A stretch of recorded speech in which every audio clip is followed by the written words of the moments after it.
You, John Fitzgerald Kennedy, do solemnly swear.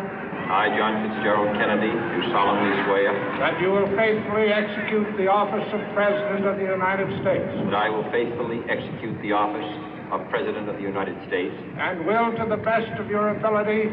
And will, to the best of my ability. Preserve, protect, and defend the Constitution of the United States. Preserve, protect, and defend the Constitution of the United States. So help you God. So help me God.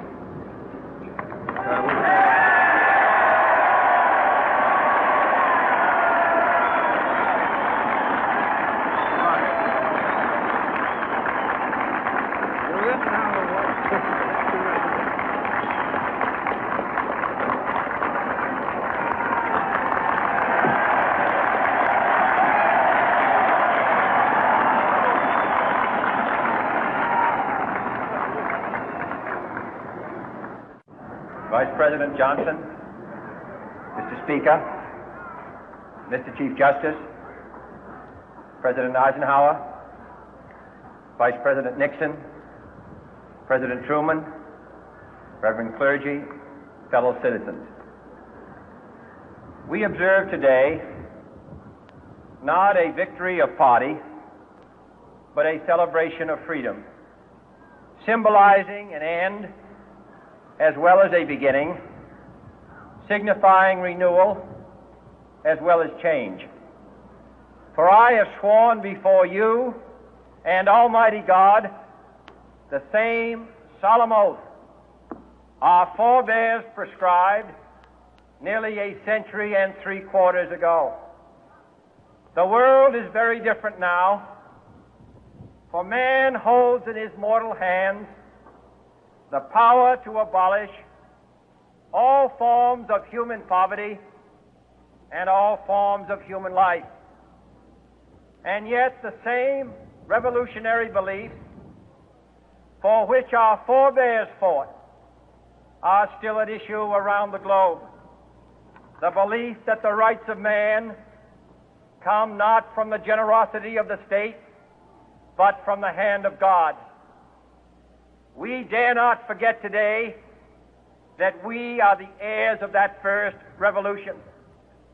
Let the word go forth from this time and place to friend and foe alike that the torch has been passed to a new generation of Americans born in this century, tempered by war, disciplined by a hard and bitter peace, proud of our ancient heritage, and unwilling to witness or permit the slow undoing of those human rights to which this nation has always been committed and to which we are committed today at home and around the world.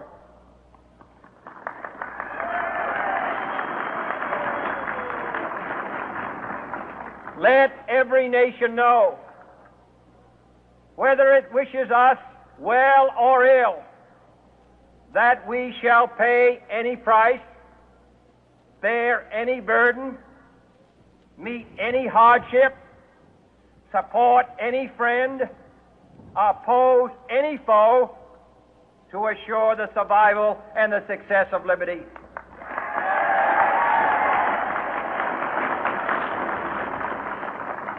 This much we pledge and more. To those old allies whose cultural and spiritual origins we share, we pledge the loyalty of faithful friends. United, there is little we cannot do in a host of cooperative ventures. Divided, there is little we can do, for we dare not meet a powerful challenge at odds and split asunder. To those new states whom we welcome to the ranks of the free, we pledge our word that one form of colonial control shall not have passed away merely to be replaced by a far more iron tyranny. We shall not always expect to find them supporting our view, but we shall always hope to find them strongly supporting their own freedom, and to remember that in the past, those who foolishly sought power by riding the back of the tiger ended up inside.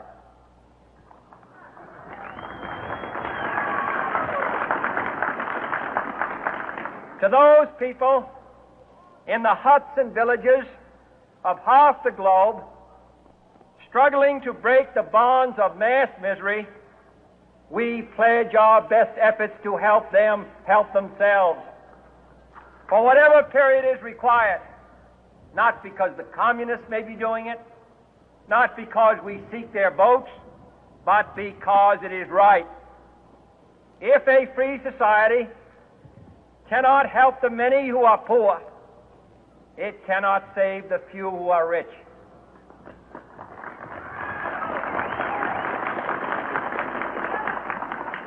To our sister republics south of our border, we offer a special pledge to convert our good words into good deeds, in a new alliance for progress, to assist free men and free governments in casting off the chains of poverty.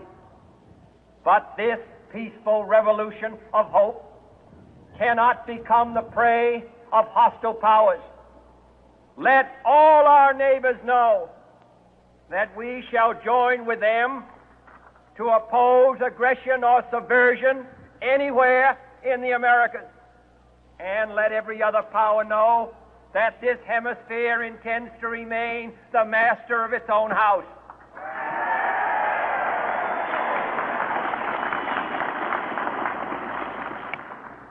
To that World Assembly of Sovereign States, the United Nations, our last best hope, in an age where the instruments of war have far outpaced the instruments of peace, we renew our pledge of support to prevent it from becoming merely a forum for invective, to strengthen its shield of the new and the weak, and to enlarge the area in which its writ may run.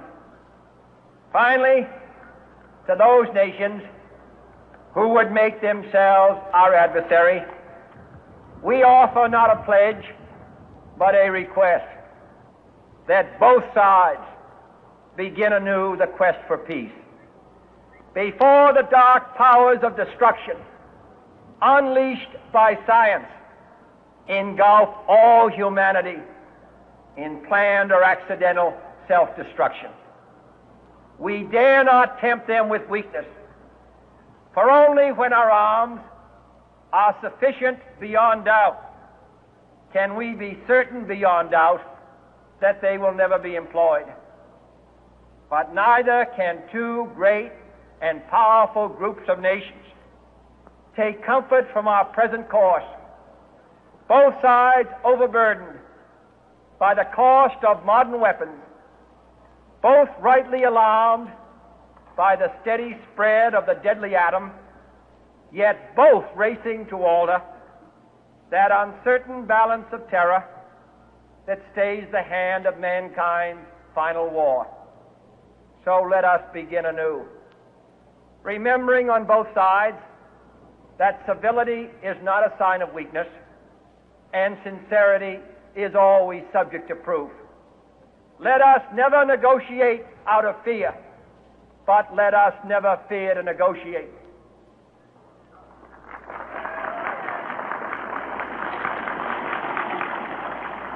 Let both sides explore what problems unite us, instead of belaboring those problems which divide us. Let both sides, for the first time, formulate serious and precise proposals for the inspection and control of arms, and bring the absolute power to destroy other nations under the absolute control of all nations.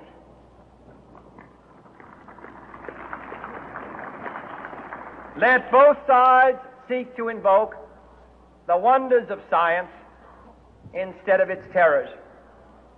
Together, let us explore the stars, conquer the deserts, eradicate disease, tap the ocean depth, and encourage the arts and commerce.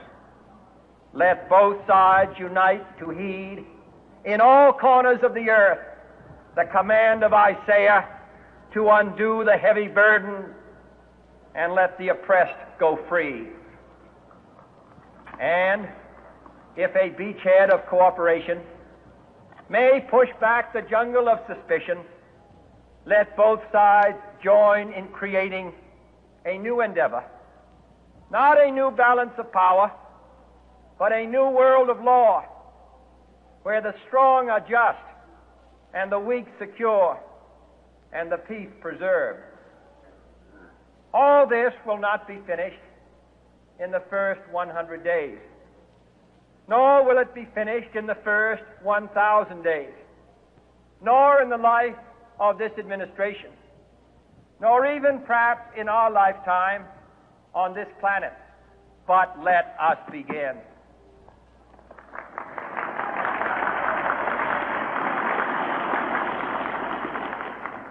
In your hands, my fellow citizens, more than mine, will rest the final success or failure of our course. Since this country was founded, each generation of Americans has been summoned to give testimony to its national loyalty. The graves of young Americans who answered the call to service surround the globe. Now the trumpet summons us again, not as a call to bear arms, though arms we need, not as a call to battle, though in battle we are, but a call to bear the burden of a long twilight struggle, year in and year out, rejoicing in hope, patient in tribulation, a struggle against the